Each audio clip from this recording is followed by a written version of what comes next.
Good morning, good afternoon, good evening. My name is Grant Lamontang from multitool.org, and you are listening to EDC-TV.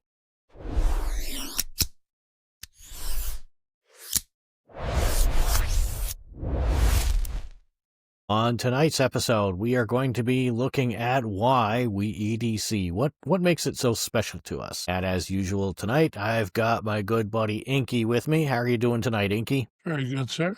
Thank you. And we've got somebody I met on the late bus when nobody else was around, Abe Elias from Diving Sparrow Knife Works and Blade Magazine. How are you tonight, Abe? Good.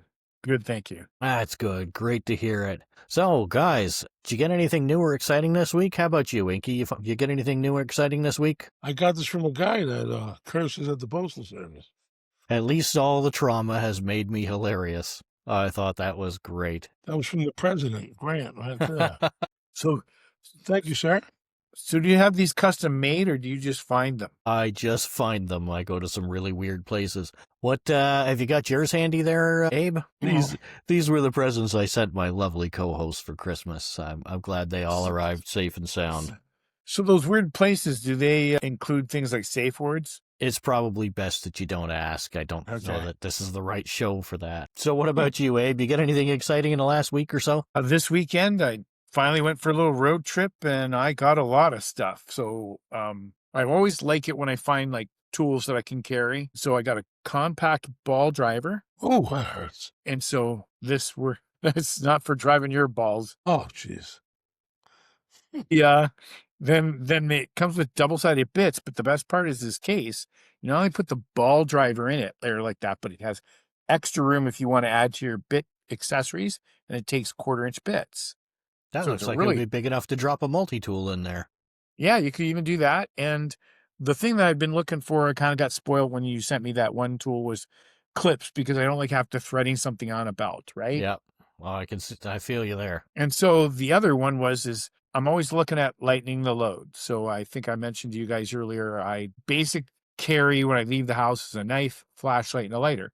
Well, guess what? Some brilliant person had the idea of putting a lighter with a light with a lighter. And so and this is one of the arc lighters. And this one's kind of unique. The neck extends out, and it's a flexible neck. So you can, like, if you got to get into some place to light a little fire. I thought that was cool. So I thought, now I was worried because I was worried because most of these that are advertised, they don't tell you how many lumens the light is. And so this is not the most powerful little light that I have, but it's pretty damn strong, and it's good enough for what I use a light this size for, looking across the room or working up close. Right. So That's a great tool for an arsonist. Yeah. Well, yeah. You Especially can see since it's an exactly arc where light. you've poured the gasoline. Yes, Behind the wall fire thing. I was actually thinking with the little extended thing there, that'd make a handy little shuck, cattle prod thing. Taser gun, yeah.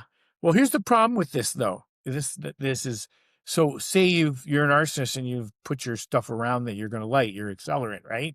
And you're using a light to find your way around a dark room. Problem is with this thing is I use the light, okay? Mhm. But then when I open up to use the lighter, the same button operates the lighter and disconnects the light. So you've got to light your fire in the dark. You've just got to guess. It's like welding. When you put the helmet down, you got to be set up to start your welding. Inky's case with an arsonist, I'm pretty sure you don't want to be standing in the puddle of accelerant when you hit the switch. Where's your sense of adventure, Abe? It's usually it's usually anchored by the fact that I'm not wearing an asbestos suit. So far we learned it's better to be an arsonist by day, not by night. So the last things I got was I had ordered this one, and they kept telling me it was out of stock, that they processed the order by mistake. They couldn't send it to me. And so then I ordered this on one. audio only, Abe is holding up two tactile knives. I ordered 2 knives. I'll get into sorry, I was going to describe them later. So I'm holding up 2 flippers. And so I ordered the first flipper, and they said, sorry, not in stock. I can't ship it to you. So then I said, okay, fine. Canceled that order. And I went for number 2. And it turned out that they sent me number 1 anyways. So I ended up paying for 2 knives, but it didn't matter, because I'll say right now, and I'll say it on the podcast, and everybody can hear me clearly. For knives that are like $24 and $19 a piece. The first one was a $19 one. The next one was a $24 one. These are amazing. I cannot believe I've been in the knife industry for years. First time I've seen a knife that's come probably from China. That was an incredible piece of work. I remember early on when they started importing a lot of knives from China, Timberline brought in the workhorses. They were like $10 piece retail, and they were little tiny knives, nice little neat pocket knives, and they were built like solid tanks. These, they're flippers. You just heard it. It is crisp. It is a good looking knife. It's got great grind on it. It's nice, even grind. I looked at it. There's no mistakes here. The sharpening job is done. That's tends to be a hallmark of Asian knives, Chinese knives. Because they don't have one guy doing it often. They rotate the jobs, so it takes some skill to learn to sharpen them. These are beautifully sharpened. Couple notes, like it's like we've talked about it before. For designers, the devil is in the details. So you'll see here the scales aren't exactly even, and this one tends to be a little sharp. No big deal. I'll hit that because the G10. I'll hit that with some sandpaper. But this thing is absolutely, if I just started collecting knives now and maybe not even collecting knives, saying I was looking just for an everyday carry and I was only looking for a couple of them and I wasn't looking at building a big collection, God forbid, I could see and I haven't had much use on this yet, so I can't tell you when that the D2 has been heat treated very well without some time testing it or maybe taking it to a stone to see what kind of burr comes off of it, because the size of the burr helps you tell the heat treat. But just initial impressions on the both of these. Like, look at the flat grind on this one. I didn't hit it really hard, but I love flat grind, man. that is sweet. That is sweet. This unbelievable black G10 texture. They both got the same pattern on them. I don't know if you can pick it up. See how there's a little angle there and there's some striations. So there's texture here and there's angle and striations there. They do the same thing on both of them. There's a little bit, so there's not a lot of rounding, but quite a bit of angles in there and paneling. Yeah, Great I think grip. that's the thing. Yeah, it's really nice. It's like the knife is incredible. If I just started carrying knives today, these two knives would last me for the rest of my life. Now, granted, I'm 57, so that span is pretty short, but even then, I'd say these would be like two of these would last me forever, as long as I took care of them and didn't beat on them and made sure I didn't over sharpen them and grind the blade away. Like, these are incredible. Sorry. So how many knives do you figure that you have held, used, and reviewed in your, the last 23 years that you've been a knife writer? I'd have to say north of 5,000. So when you say that these are good knives, I think that's something that that people can actually have faith in, and not just, you're the latest YouTube sensation saying, "This is wonderful. I love this." Yeah, this isn't, that used to be one of my biggest pet peeves as a reviewer and a maker. So I would send a knife out to be reviewed by somebody, and I would watch their material ahead of time, because what I didn't want was, this is my favorite new knife this week. And then, because that's not a review. You're flattered that they like the knife, but to me, it's not. Even as the guy who makes the knife, I can't trust the review, even though I think my knife is good, because it's like next week they're going to have another new favorite knife. There are things that I have yet to discover on these because I haven't used them. Like I said, for all I know, the steel could be, the heat treat could be poor. And so that would ruin the whole thing for me. They would be like something that I was constantly sharpening. This one here, if you look, if I hold this up, I'm holding it handle up, so you're looking at the butt by the clip. Right. Now, the pocket clip is nice and deep. I like that. It's got a nice opening, so that way you can catch your pocket lip to it. There's details like this, the small details. These scales are done nicely on the end. They're not sharp. So when I go to put my hand in my pocket to get keys or change or whatever it is out of there, I'm covered. This here, like I said, that's the first thing I noticed, because I put it in my pocket. This corner, so I'm holding it butt up, the second one up, and this is, let's see if I can get the model number for you, just in case you look at it online. I think this is the 31, the EF. So these are, I always screw this up. Yvonne. Anyways, I don't want to take Ethan Graham. Ethan Graham, yeah. Maybe something like that. Gorgeous knife. I got it. Inky showed us one, and I said I had to try them. I went to order the one Inky showed us. They were out. But I don't want to take up the whole podcast with these. But yeah, I wish I could give you a more detailed review of them. We just don't have that much time. But there's some of the devil, like I said, some of the details in the devils, and this on this one they tend to have the scale a little sharp. But that's something you can't overcome with just 320 grit. Just touch that and take that edge off. They're incredible knives for the money. Jesus, You're beautiful, man. yeah. Yeah, Hey, for have you tried $3. anything in the green, like the natural G10? No, these are the first two I've got. Now, the only other thing I would I'll say, try it. The other one was something different. Okay. yeah, I'll probably try something a little. There's a razor. There's one that looks like a straight razor in the green. I'm probably going to get. The only They're thing nice. is, They make those nice as well, man.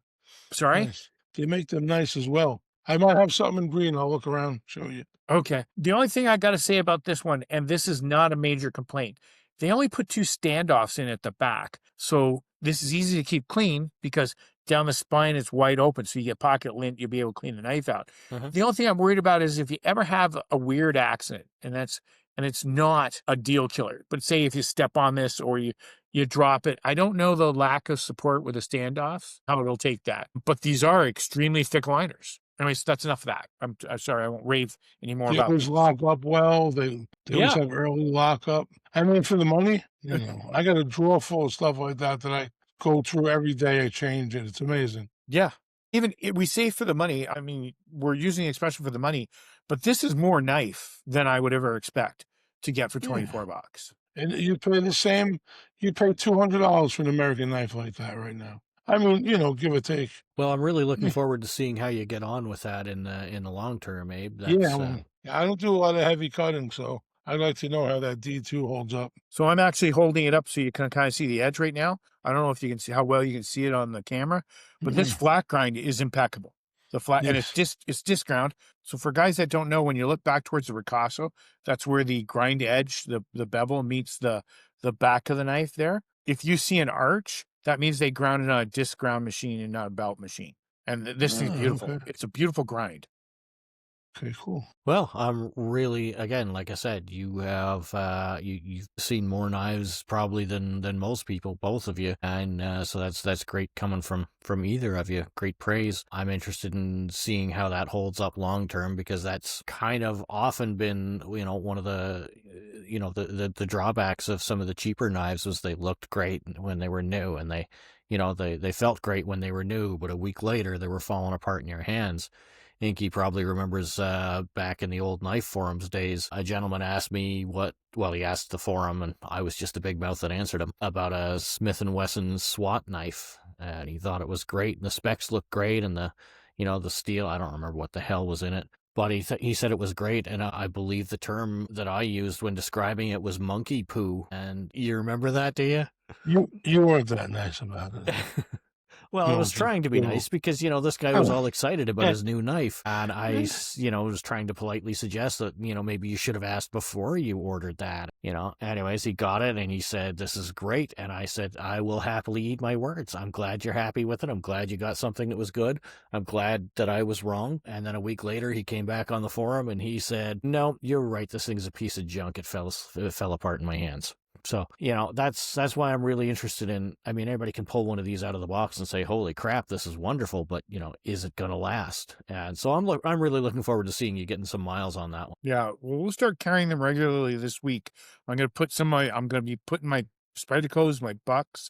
I've got a ton of different variety, and they're just going to be sitting in the side. And the only thing I've been carrying the last couple of days is alternating between these two knives and that little utility knife that I sent out to you guys. That I've been carrying that. Actually, I opened up the boxes that these came in with that knife. We will get on to these in a moment, but there is something that I need to admit to before we get any farther that's kind of in line with what we're talking about.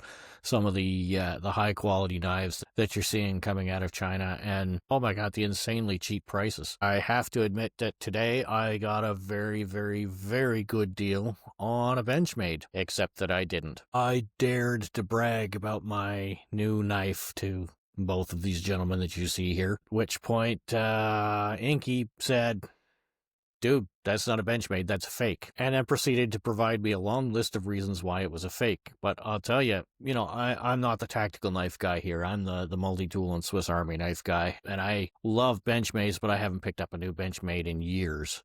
But I tell you, I was absolutely 110% fooled on that one. I thought I had gotten a real Benchmade at a hell of a great price at a pawn shop who didn't know what they have. And it turned out that the $120 that I thought I paid for the $400 knife was actually $120 I paid for a $25 knife. So I did get my money back. It was a happy ending, but Jesus, that was actually No extra charge for the happy ending? no.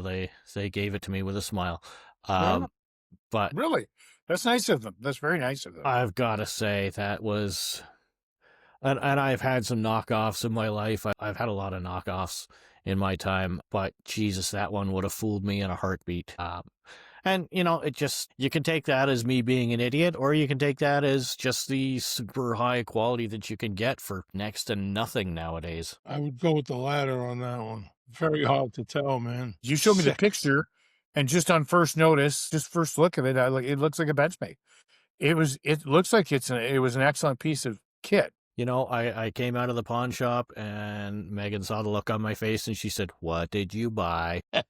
And I said, Yeah. I got this Yeah. Benchmade at this really good price, and I said, you know what, even if it is a knockoff, it's got to be worth at least what I paid for it. Because there was no doubt in my mind that the G10 handles and, the colored anodized scale liners, the D2 steel, there's no way in my mind that knife should have been any less than $120. But then, of course, later on I found it on AliExpress, thanks to Inky, for $25. And I don't know how you can produce that for that little. That's Insane.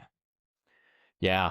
So I'm not saying that my days of buying Spyderco and Benchmade are over, but holy crap, it's so far out of the realm of what I thought was possible. I honestly don't know how to react. I think we're gonna have to look closer at some of these things in future episodes, because that's I mean, the look of it, the feel, the materials, absolutely everything was just exquisite in this. And really the only way that we managed to find that it was different was screw was in slightly the wrong place, or the jimping is a little more aggressive than in the actual Benchmade. And I fell for it hook, line, and sinker. So if somebody with 20 some odd years experience in the industry can fall for these things, like Abe said, somebody coming in new, they don't have a chance. Yeah. But So anyways, here's the question I Yeah. got for you though, Grant, and a serious question. You took that back. If they would have said, "Okay, I'll give it to you for this much," given the quality that it presented, without knowing that the original one was $25, like the original AliExpress one was, what would you have paid for it, Max? Seriously. not knowing that it was a fake, and not knowing that it was No, a I think he $25 means knife. knowing it was a fake, but not knowing what No, the fake cost. Yeah. No, yeah, Um, no, it was just going on the quality of what you had in your hands. Well, Right. as What I would you said, pay for it? coming out of the store, I felt that it was very easily $120 worth of knife. Okay. And then after finding out that it was a fake for sure, before Inky told me it was a fake, I said, if it's a fake, it's definitely worth at least $120. And then Seems like after it. Inky confirmed that it was a fake, I would have happily given them $40 for the knife. Okay. I would have That's what- happily that's- given them more than $40, but I was tempted to go in and say, well, it's a fake, but for $40 they'll take it off your hands. Now, knowing that I can get it for $25, I can pretty much guarantee there'll be one in my mailbox shortly. Yeah. Well, it might come up to 40. I don't know. I haven't ordered Yeah, anything oh, off no. of AliExpress, so shipping might be $15. But No, it was- it's free sometimes. I was Is just it? say I Okay. plan on ordering enough to get free shipping, and that's You the got the scary right part, people. because that's an entire collection of knives. But I got a Sierra KT Hisatsu from a friend, which is one of the higher priced Sierra KT models, or at least it was. And he said he got it cheap, so I'm wondering. I found a very similar Hisatsu AliExpress. And I'm wondering if I've already got a fake. Which I tell you, you could do a search for it on the forum. I described the Hisatsu that I got as just an absolutely wonderful knife to use. Well, it's weird you mentioned that, because I know for a fact mine came from CRKT, and I found it the other day. Just the other day I found it. So I've got it out here. I mean, I can go get it and put it up, and we could compare the two of them right here on the cast. Of course, it wouldn't be good for people listening, but for the YouTube guys, if you go to the YouTube channel, you get to see them. Just saying, we don't have to, but I could do that if you wanted to. Here on the forum, just reading right now, One of the things I say, and the blade flips open so smoothly you would swear it's an assisted opener, but it isn't. Oh, okay. You're talking about the folding Hisatsu. I've got the fixed. Yes. I Yeah, do have a yeah. folding Hisatsu. I don't know where it's at, but I found my fixed blade the other day. I Well- had both. The fixed blade, the one in the wooden box. I No, had that one, really fancy one. And no, it's not the Oh, fancy one. It's one of the original rubber grip ones. yeah, The they're first great, ones they man. put out. I sold my fancy one in the box a long time ago. I wish I would have kept it. So well, I can is- honestly say if this one's a fake, James Williams, I apologize profusely. I didn't buy it. Please don't kill me. actually, did I ever tell you guys a story about one time when I was talking to James Williams, and he hit me. He hit me. He was talking to, I think the guy's name is Tucker. He designed swords for Cas Iberia, Okay. and he's a knife maker, and he does knife fighting and sword fighting. And they were doing what guys do in the industry, trying to impress each other with how much they know. And I'm standing in Cas Iberia with James, and he's talking about how he can transfer energy through his body without hardly any movement. And he hits me in the chest to demonstrate, right? Like I'm a meat puppet. And I just gotten out of surgery, right? I had just gotten out of surgery, and he hit me. He didn't hit me so hard that he hurt really bad, but he hit me enough because of my state. I wasn't really well balanced, and I went flying back into a sword display. And so Tucker, or I forget his name, for God's sake, I feel really bad. He was a really nice guy, tall, big guy, right? And he looks at me and goes, dude, he's just had surgery, right? He just had surgery. And James just went and walked away. He just shut his mouth. He didn't say anything. He didn't own the fact that he just hit me. And he didn't own the fact that he did it without giving me notice. And he sent me back into the display. No, I'm not making it sound like I went flying back or kind of kung fu movie. I stumbled back into the display, and I didn't, thank God, damage the display. I remember it's a name like Tucker or Tracker or something like that. Tinker was his name. James, you killed Abe. You bastards. Seriously, I just gotten the stitches out from it was major surgery. I had just gotten my stitches out before going down to the blade show so I could go down to the blade show, because they took them out a little early because I would be at blade show when they were supposed to come out. They didn't want to get punched out by James. You better think took him out. I was like, so for me, I'm not upset about it, but here was the joke for me was later on, I went to the Columbia River Knife and Tool booth, and he was standing there, and he looked at me, and I kind of looked at him like eyes wide open, and I gave him a wide berth. I kind of walked around him like, do. And then later on, I won't say who, a good friend of mine who works there, because I made a lot of good friends with CRKT. I'll tell you a story about that later. People there, yeah.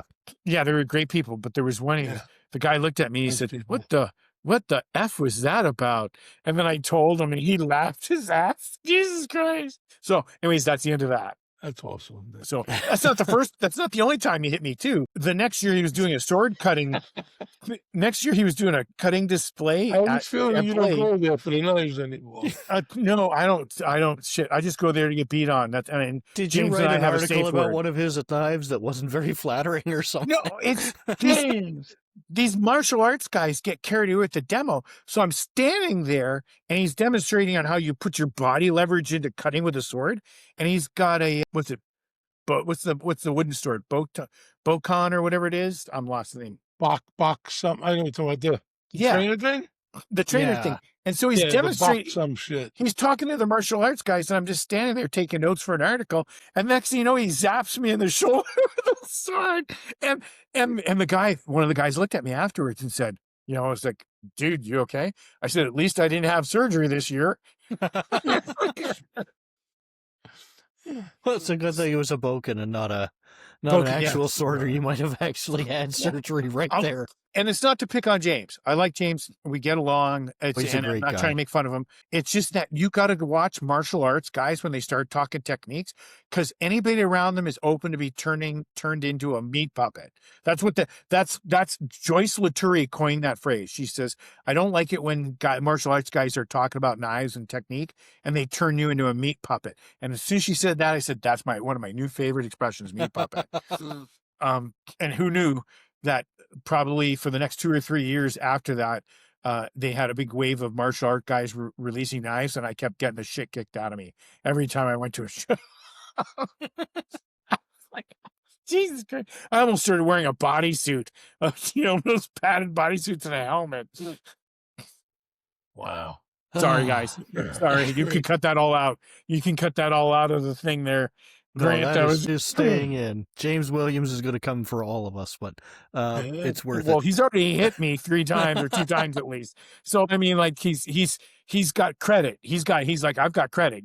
If he wants to get mad at me and hit me again, it's like, no, sorry, you already did it twice. I haven't done anything, so I'm allowed to offend you 2 more times or 1 more time. 1 big or 2 mediums. Sorry, what? 1 big or 2 mediums. Yeah. Smalls don't count.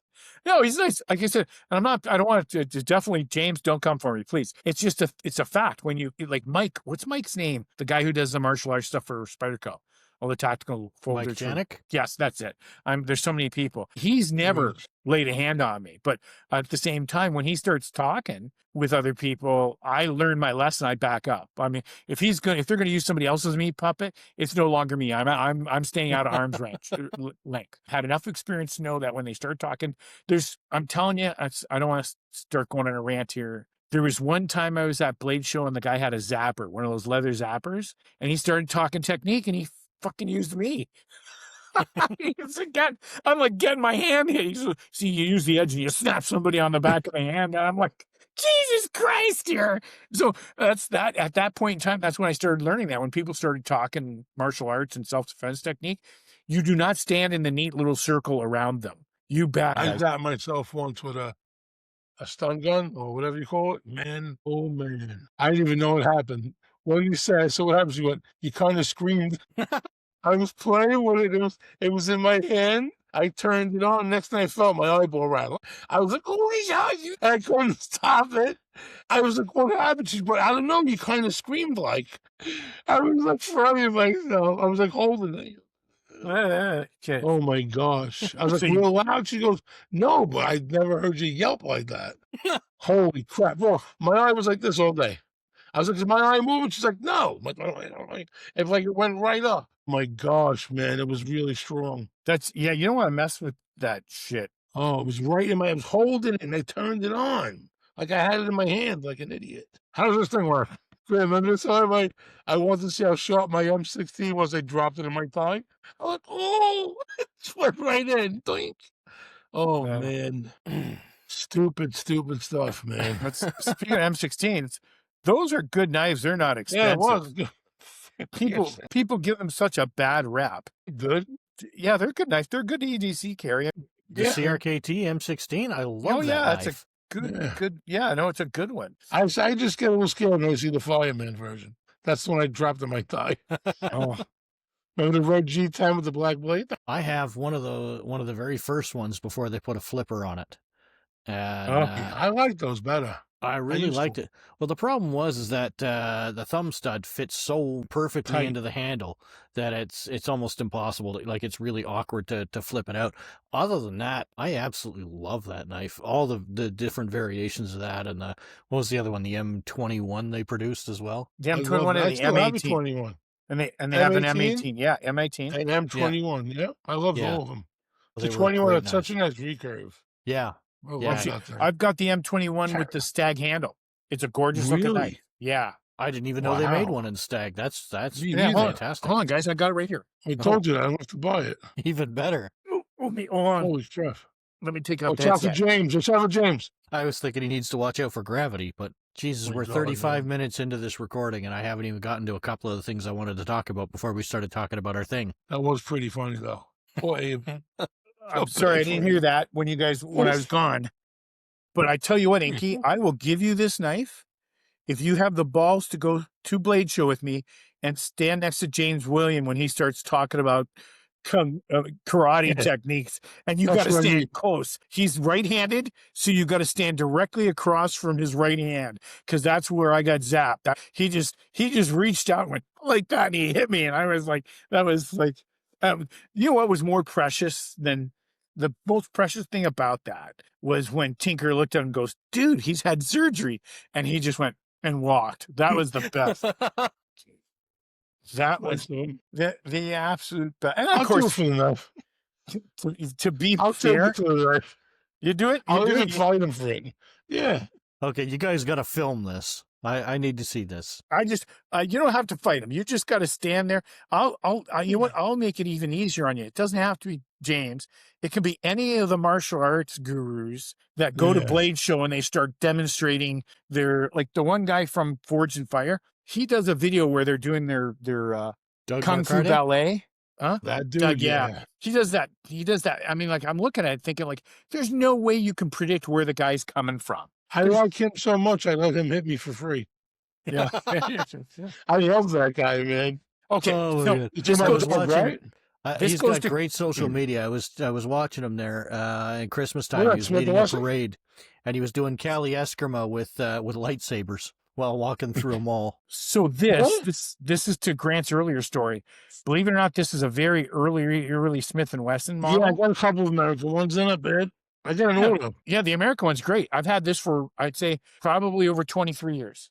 I got an American switchblade inside from them. It's definitely made by Benchmade, I think. You order those, you know, the AFO. Remember the Pardues and all of them, the really early ones? Yeah. It kind of feels like that when I don't know. Yeah, it's definitely an early Benchmade auto, but it says Smith & Wesson on it. AFO-ish with a different handle, smaller. I'll got to get that out too. Sorry guys, it's just my knife collector's pouch doesn't have see-through sleeves, so it's hard for me to figure out which is what hole to. I just want to say, is there any way James going to find my address through this podcast? I want to move. Yeah, and the thing is a lot of guys would be upset about something like that. James, if you're listening, hell no. I actually, to this day, I'm not upset about it because it's a hell of a story. You wouldn't believe how many times I've told that story and everybody's had a good laugh. And I'm tagging James in this one. Don't worry. So there was one other thing that we really needed to discuss, and that's these little guys right here. We forgot to do it last week. We should make sure that we get into them this week because Abe, you were generous enough to supply these to all of us. So Inky, has yours gotten any use in the past week? Yes, actually, I actually gave it a 10-day run because we missed it. We missed the 1 week thing. So I actually don't have mine on me. Well, you don't have yours? Yeah. I enjoyed this. I actually separated some Siamese squirrels with it the first day, and I did a little, I spay and neutered my neighbor's cats, even though they didn't want me to. And by cats, do you mean children? Well, they're the same? They're different? Well, yeah, no, it's a good little, I mean, for me, my hands are big. Getting it open was the only problem I had, but the thing cuts beautiful for regular stuff. Like regular, boxy stuff like that. Very nice, man. I like it. I really like them. Just a little, that's the only thing for me. I got big, giant mitts and, yeah. But yes, thank you again, Abe. I really do like this thing. So just for you guys know that I don't know why they didn't include this in the directions. It takes a number 4 scalpel blade. So it says 24 on there. Any blade that has a 20 series number on it will fit that handle because there's like 4 or 5 different size blades, and it's based on the hole that's in the blade. That should be a decent view here. Yeah. See? Hey, nice, man. I'm going to do something where there's a little tiny slot. I'm going to try to put some kind of, that rubber matting, there's a lot of holes in it. You can cut it to shape. Yeah. I put them in my knife drawers, but I got to take them out and reverse them once in a while. Keep them when I close the drawer, they don't move. Yeah. I'm going to try to put a piece of that in that slot because it'd make it easy to open. Today's a bad day. I could do it like that, but it's kind of awkward and I'm worried. That's the drawback to these. I found that on mine too, is you really got to get a good grip on. So there's that nub that goes through the blade to hold the blade. It's so sharp, you got to get a hold of that. You don't want to slip on these things, man. No, they're remarkably sharp. I even sharpen razor blades on my shop maker. Yeah. Yeah. I love a good scalpel cut, man. I really do. I'm used to it. I resharpen my razors sometimes. If I don't have them, I'll just put them on the white stone, like 7-8 strokes on each side. Wow. Yeah. It's right back, but they're cheap. The beauty of it too is it's just like they're cheaper. Yeah, yeah, It's actually cheaper to get 100 of those than it is to get a regular utility knife blade. Yeah. yeah. They're beautiful, man. I love this thing. I'm gonna put it in my Max Edition pocket carry thing. I'm just not sure which I'm gonna wind up using permanent, but it's definitely gonna be with me. It's awesome. There you go. Yeah, something smaller for the pockets. Now, I'm sure if we put our heads together after using it for a little while, we could probably come up with a slightly better design. I mean, it's a good utility design, but Inky already mentioned same thing that I found was it's a little hard to open. And so I'm wondering what we could do to change that. This is definitely good for the top back corner of your pocket, you know? But that's kind of where it has to go. It's very gone once you put it in there. It's beautiful. You know what it's great for too, probably? The watch pocket. Yeah, You know, but it's a little that, and it's easy to pull out because it's a little bit on an angle. Because it's small, it doesn't matter. In these pockets, it doesn't work well. Here's This the is question. definitely a no-nonsense little knife. This is not a knife you want to hand to somebody who... Yeah, you better off handing them a tactical knife. It's easy to handle. Yeah, exactly. Well, I'm a little worried about when I change the blade, because that kind of, the blade rubs right on it. So if when you take the blade off, that goes right through that hole. See the blade's in the hole? The hole's in the blade? Yeah, so those usually how they change them is they take a pair of pliers and shift the blade off with that. Yeah, but you can't if you got something in the hole there. I can't see it there. The blade, I'm sorry. The blade will wind up being, I can't see my camera. The blade will wind up being in the hole. See the hole? Yeah. All right, there. The blade, that hole is in the blade as well. Yours Right. goes on differently than ours do. Yeah. Yeah, Yeah, so see. all you have to do is get a real thin paper, it's like whatever it is I have to change. I'll figure out a quick change thing. I like this thing, man. This is great. I'd rather have this one. I really would. It's got a Griptilian tip on it, too. Okay. It's a modified Tanto. See? So And the light is interfering. Yeah, I like this thing a lot, man. Yeah, it's a nice little knife, but it is I'll not figure one it you want out. to have an accident with. No, I'll figure it out, man. That's all I need is a safe way to open it, and I'll probably use this more than anything. So would you see that, like, if you were in a situation where you didn't have a full-size knife, would you see that as just basically covering the vast majority of what you do with a knife during the day? I don't see any problems with this at all. I would use this for anything except for loaning to people. For loaning to people, I would give them something nice and safe. Do you ever get someone a knife and they say that's too sharp? Do you ever get that from someone? Yeah, there's one of the creators I follow on YouTube. He says it's a rule. He never sharpens his knives. He doesn't believe in the rule that a dull knife is a dangerous knife. He actually says he's had more bad luck with super razor sharp knives. Well, it's because he thinks it's a fidget. Every knife is a fidget now. So You're going to get cut eventually. Yeah, those internet famous people suck. Oh, that's not nice. so we're going to have a whole bunch of internet creators and martial artists after us after this thing airs.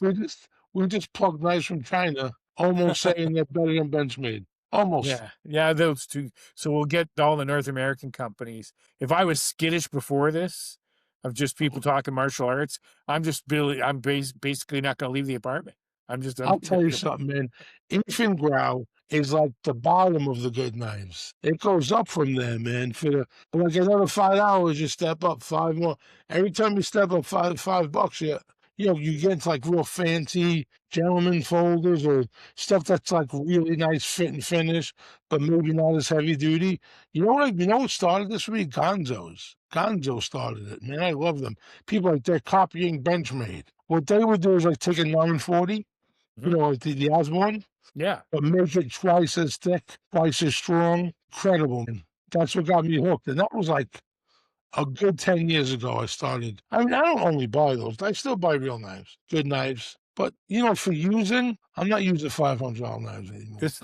This thing, if that little scalpel blade will do probably 80 to 85% of what I do during the day. Finish it. This finish it or take its place. Because I get a bigger cut. And like I said, this one, I don't have to do any, in the past, I've gotten even more expensive knives and had to kind of reprofile the edge because they weren't ground right or sharpened right. A good example was, what's his name again? The guy who owns Smoky Mountain Knife Works. He started Rough Rider. He went and got Rough Rider going. He wanted a slip joint pocket knife that the average person could afford. And when those things hit the market, the sharpening on them was hideous. And you had I had some real bad ones. Yeah. But you could pick them up for $6 on the intro. Yeah. They reran the shit sharpening one. I bought an elephant toe. Man, I couldn't sharpen that thing. Finally, I really got look at it and looking at it, the blade's like this. But so micro, you can't tell. It was $9. The thing was great. Blue G10. Man, you could not sharpen this knife at all. Yeah. I like Rough Rider. I love sow belly as a pattern, and I Oh, bought me too. every handle material from Rough Rider. But yeah, So I started doing. next week we'll cover why we carry all the stuff we just talked.